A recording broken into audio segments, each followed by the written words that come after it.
बरेच जण म्हणतात की जरांगे पाटलांच्या पाठीमागे हे आहे ते आहे ते आहे. तुम्हाला काय वाटतं कोण आहे? हो, जरांगे पाटलाच्या माग मनोज जरांगे पाटील यांच्या माग भाजप सरकार आहे. देवेंद्र फडणवीस एकनाथ शिंदे असं म्हणत होते. हे सरकारला मॅनेज झाले आणि वापस आले. तर राष्ट्रवादी काँग्रेस भाजप वगैरे सगळे मिळून त्यानं म्हणावं, जर मनोज जरांगे पाटील मॅनेज झाले असते तर मी हे तुमच्या याच्यावर बोललेलो भरपूर व्हायरल झालेलं. अरे हे काय देतील सरकार 100 कोटी? अरे हे तर आम्ही 288 ची ताकद, तुम्ही एक आमदार की काय देऊ राहिले आम्हाला? म्हणजे तर मनोज जरांगे पाटलाचं तुम्ही घर जाऊन पहा, त्यांच्याकडे 4 व्हीलर नाही, 2 व्हीलर नाही, राहायला चांगलं घर नाही, ऐशो आराम त्यांना आवडत नाही. नाही म्हणलं होतं मी, स्वतःच्या गोष्टी साक्षीदार आहे. विदर्भाच्या दौऱ्यावर असताना मेणाचे पुतळे कोणाचे केले जाते? बरेच जण म्हणतात की जरांगे पाटलांच्या पाठीमागे हे आहे ते आहे ते आहे. तुम्हाला काय वाटतं कोण आहे? हो, जरांगे पाटलाच्या माग लय लोक आहे. मराठे, दलित आहे, मुस्लिम आहे, धनगर आहे, बंजारा आहे, ख्रिश्चन आहे, आदिवासी आहे, सगळे मराठ्यांच्या पाठीमागे. फक्त 4-5 जे हातावर मोजणे इतके ओबीसी नेते आहे ना, ते नाहीये. आणि जे ट्रोल करतात ना, ह्या पक्ष आधी काय होत होतं, मनोज जरांगे पाटील यांच्या माग भाजप सरकार आहे, देवेंद्र फडणवीस आहे, एकनाथ शिंदे असं म्हणत होते.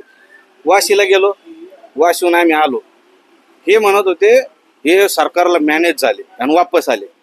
बर, मग मॅनेज झाले असते, वापस आल्यावर त्यानं 10% आरक्षण दिलं तिथं जरांगे पाटलांना हो म्हणले असते, हा ठीक आहे मान्य आहे.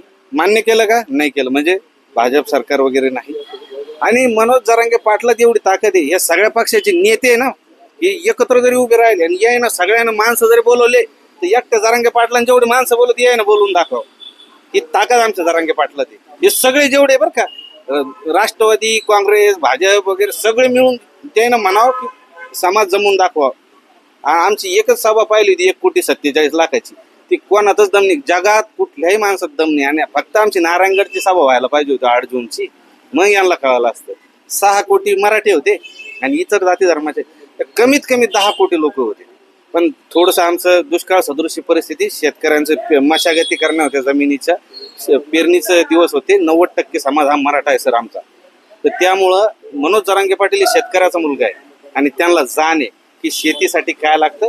जर हे सीझन गेला असता तर आमच्या एक तर आम्ही आरक्षणामुळे कंबरड मोडलेलं आहे, पोरांचे शिक्षण कसे करायचे, पिकातून काय आले नसतं.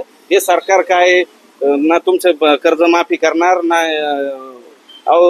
लाईटचे प्रश्न आहेत सर.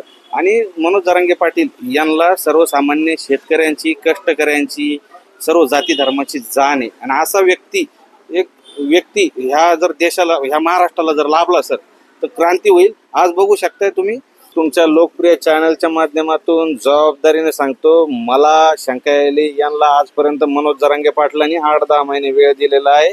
मला वाटत नाही 1 महिन्यात आरक्षण देतील.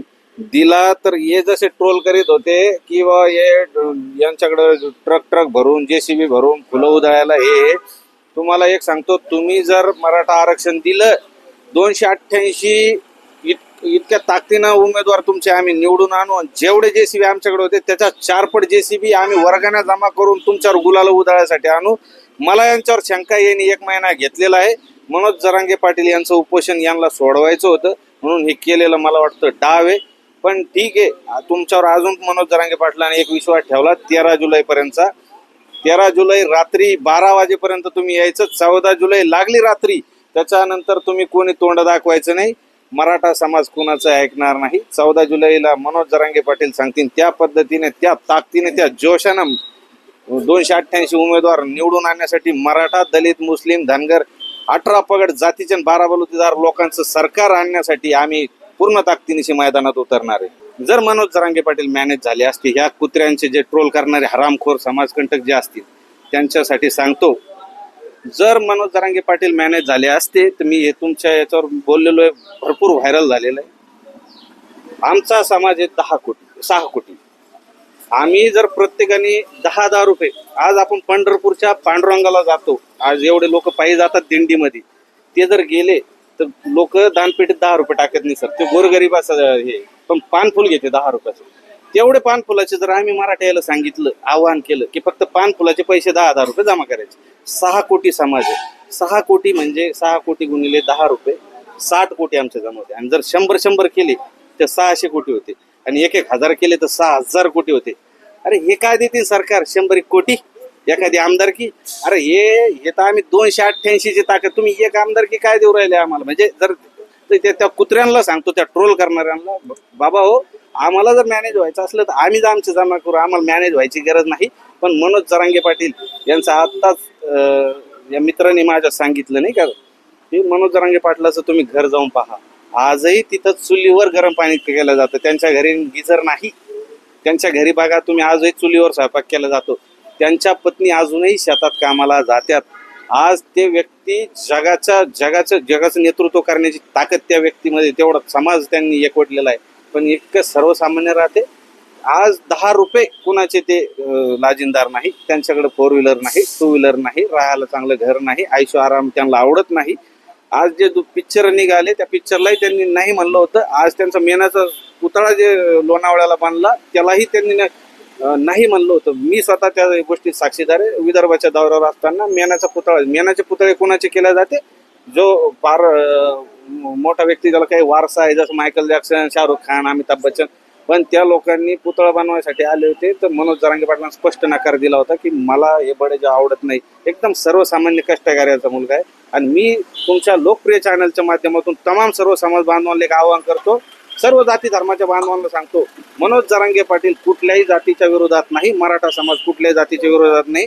मराठा समाज स्वतःच्या जातीच्या आरक्षणाची लढाई लढतोय, तुमच्या विरोधात नाही. या कुत्र्यांचं ऐकू नका, या टोल करणाऱ्यांचं ऐकू नका. आमच्या पाठीशी खंबीरपणे उभं राहा.